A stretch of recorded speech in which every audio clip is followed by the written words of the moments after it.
Senator? I am. I, Barack Hussein Obama, do solemnly swear I, Barack Hussein Obama, do solemnly swear that I will execute the office of President to the United States faithfully, that I will execute the office of President of the United States, President of the United States faithfully, and will, to the best of my ability, preserve, protect, and defend the Constitution of the United States. preserve, protect, and defend the Constitution of the United States. So help you God. So help me God. Congratulations, Mr. President. All the best wishes.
It is my great personal honor to present the 44th President of these United States, Barack Obama.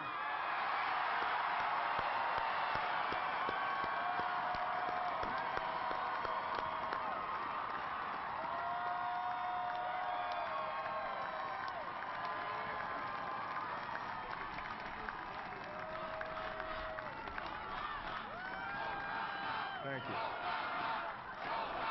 Thank you.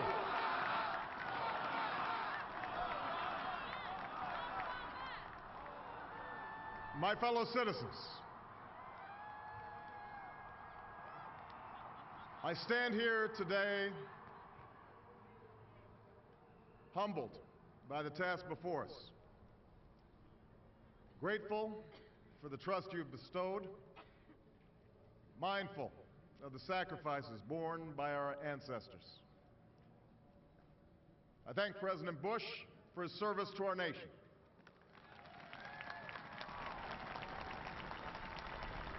As well as the generosity and cooperation he has shown throughout this transition.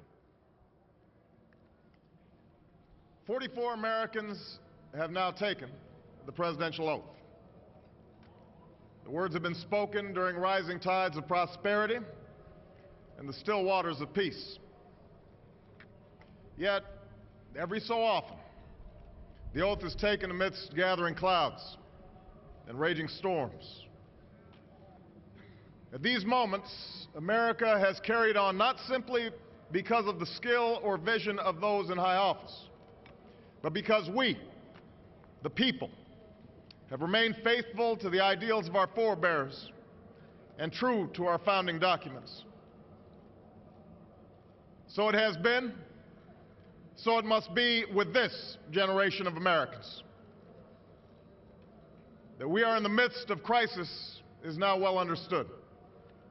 Our nation is at war against a far-reaching network of violence and hatred.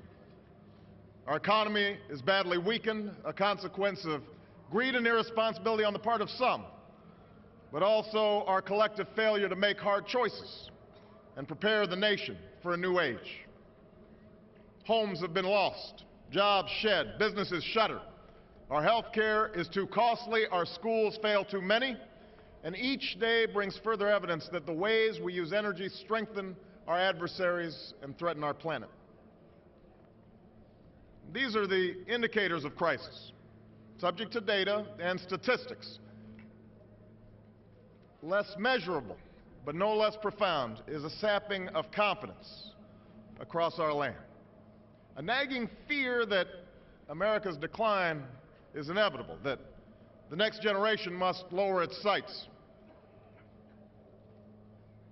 Today, I say to you that the challenges we face are real. They are serious and they are many. They will not be met easily or in a short span of time. But know this, America, they will be met.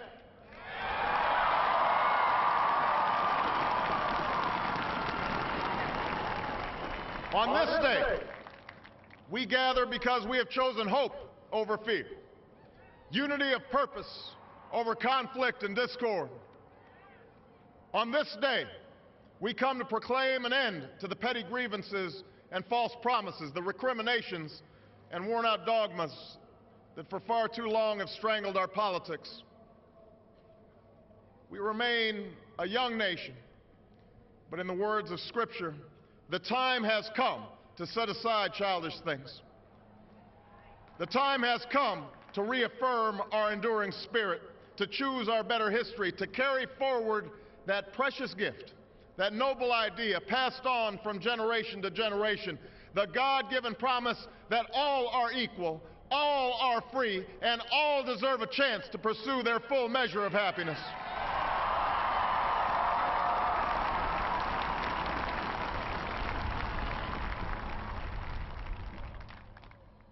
In reaffirming the greatness of our nation, we understand that greatness is never a given. It must be earned. Our journey has never been one of shortcuts or settling for less. It has not been the path for the faint-hearted, for those who prefer leisure over work or seek only the pleasures of riches and fame. Rather, it has been the risk-takers, the doers, the makers of things, some celebrated, but more often men and women obscure in their labor, who have carried us up the long, rugged path towards prosperity and freedom. For us, they packed up their few worldly possessions and traveled across oceans in search of a new life. For us, they toiled in sweatshops and settled the West, endured the lash of the whip, and plowed the hard earth. For us, they fought and died in places like Concord and Gettysburg, Normandy and Quezon. Time and again, these men and women struggled and sacrificed and worked till their hands were raw so that we might live a better life. They saw America as bigger than the sum of our individual ambitions, greater than all the differences of birth or wealth or faction. This is the journey we continue today. We remain the most prosperous, powerful nation on earth. Our workers are no less productive than when this crisis began. Our minds are no less inventive, our goods and services no less needed than they were last week or last month or last year. Our capacity remains undiminished. But our time of standing pat, of protecting narrow interests and putting off unpleasant decisions, that time has surely passed. Starting today, we must pick ourselves up, dust ourselves off, and begin again the work of remaking America.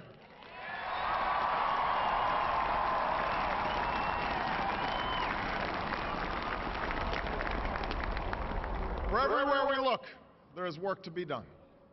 The state of our economy calls for action, bold and swift, and we will act, not only to create new jobs, but to lay a new foundation for growth. We will build the roads and bridges, the electric grids and digital lines that feed our commerce and bind us together. We will restore science to its rightful place and wield technology's wonders to raise healthcare's quality and lower its cost. We will harness the sun and the winds and the soil to fuel our cars and run our factories, and we will transform our schools and colleges and universities to meet the demands of a new age. All this we can do. All this we will do. Now, there are some who question the scale of our ambitions, who suggest that our system cannot tolerate too many big plans. Their memories are short, for they have forgotten what this country has already done, what free men and women can achieve when imagination is joined to common purpose and necessity to courage. What the cynics fail to understand is that the ground has shifted beneath them. that the stale political arguments that have consumed us for so long no longer apply. The question we ask today is not whether our government is too big or too small, but whether it works, whether it helps families find jobs at a decent wage, care they can afford, a retirement that is dignified. Where the answer is yes, we intend to move forward. Where the answer is no, programs will end. And those of us who manage the public's dollars will be held to account to spend wisely, reform bad habits, and do our business in the light of day, because only then can we restore the vital trust between a people and their government. Nor is the question before us whether the market is a force for good or ill.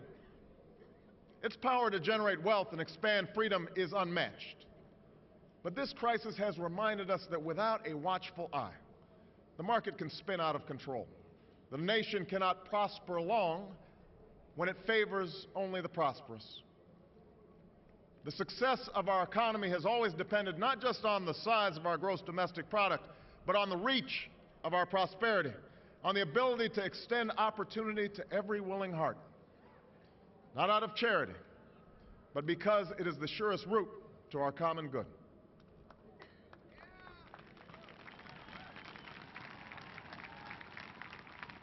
As for our common defense, we reject as false the choice between our safety and our ideals. Our founding fathers, faced with perils that we can scarcely imagine, drafted a charter to assure the rule of law and the rights of man, a charter expanded by the blood of generations. Those ideals still light the world, and we will not give them up for expedience sake.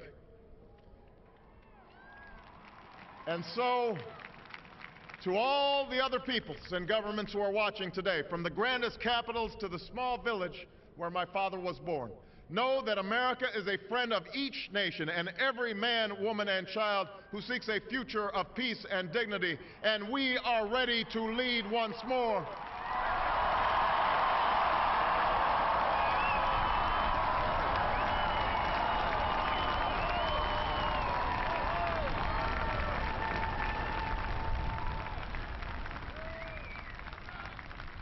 Recall that earlier generations faced down fascism and communism not just with missiles and tanks, but with the sturdy alliances and enduring convictions. They understood that our power alone cannot protect us, nor does it entitle us to do as we please. Instead, they knew that our power grows through its prudent use. Our security emanates from the justness of our cause, the force of our example, the tempering qualities of humility and restraint. We are the keepers of this legacy. Guided by these principles once more, we can meet those new threats that demand even greater effort, even greater cooperation and understanding between nations. We will begin to responsibly leave Iraq to its people and forge a hard-earned peace in Afghanistan. With old friends and former foes, we will work tirelessly to lessen the nuclear threat and roll back the specter of a warming planet. We will not apologize for our way of life, nor will we waver in its defense. And for those who seek to advance their aims by inducing terror and slaughtering innocents, we say to you now that our spirit is stronger and cannot be broken. You cannot outlast us, and we will defeat you.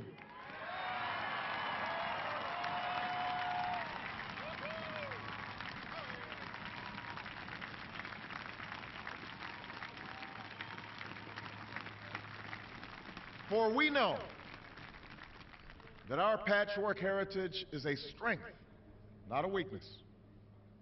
We are a nation of Christians and Muslims, Jews and Hindus, and non-believers.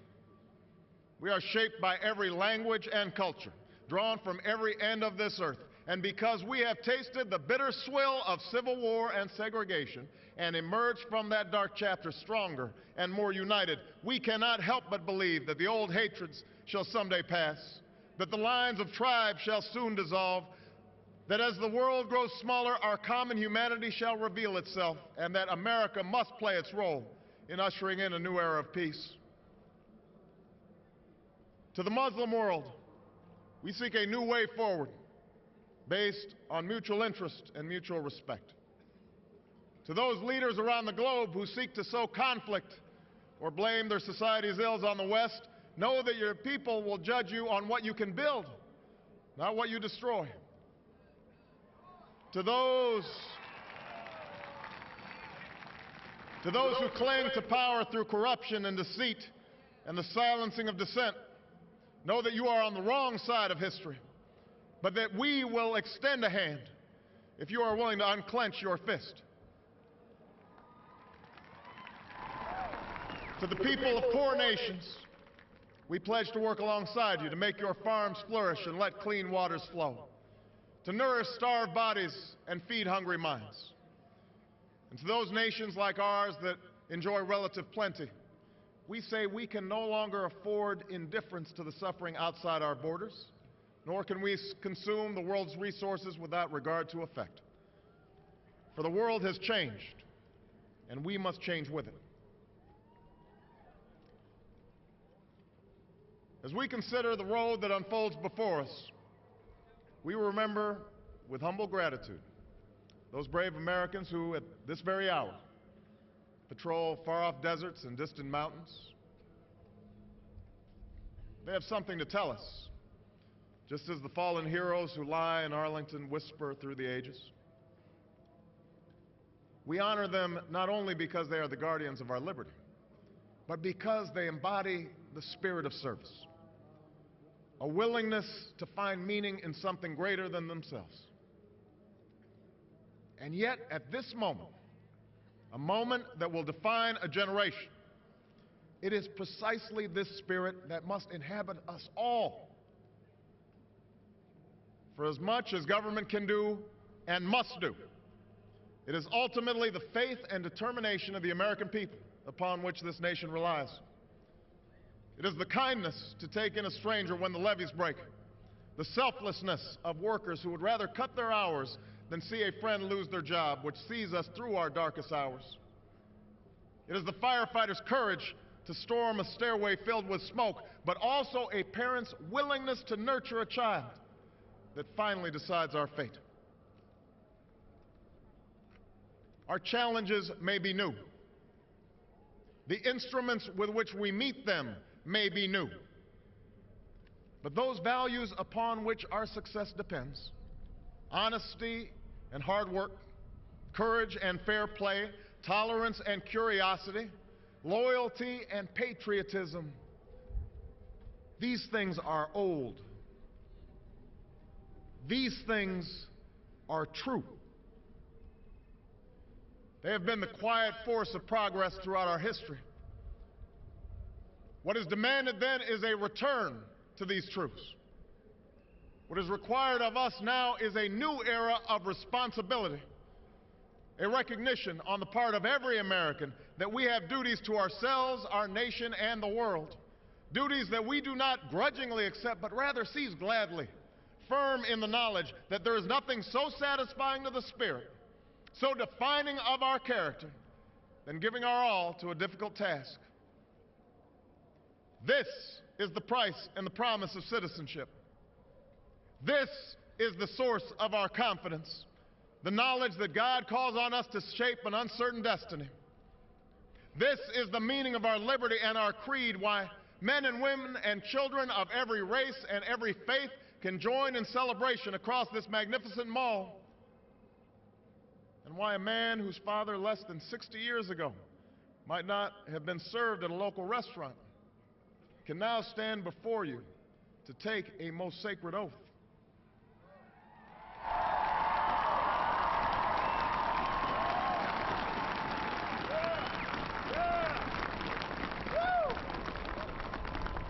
So let us mark this day with remembrance of who we are and how far we have traveled. In the year of America's birth, in the coldest of months, a small band of patriots huddled by dying campfires on the shores of an icy river. The capital was abandoned. The enemy was advancing. The snow was stained with blood. At a moment when the outcome of our revolution was most in doubt, the father of our nation ordered these words be read to the people. Let it be told to the future world that in the depth of winter, when nothing but hope and virtue could survive, that the city and the country, alarmed at one common danger, came forth to meet it. America, in the face of our common dangers, in this winter of our hardship, let us remember these timeless words. With hope and virtue, let us brave once more the icy currents and endure what storms may come. Let it be said by our children's children that when we were tested, we refused to let this journey end, that we did not turn back nor did we falter, and with eyes fixed on the horizon and God's grace upon us, we carried forth that great gift of freedom and delivered it safely to future generations. Thank you. God bless you. And God bless the United States of America.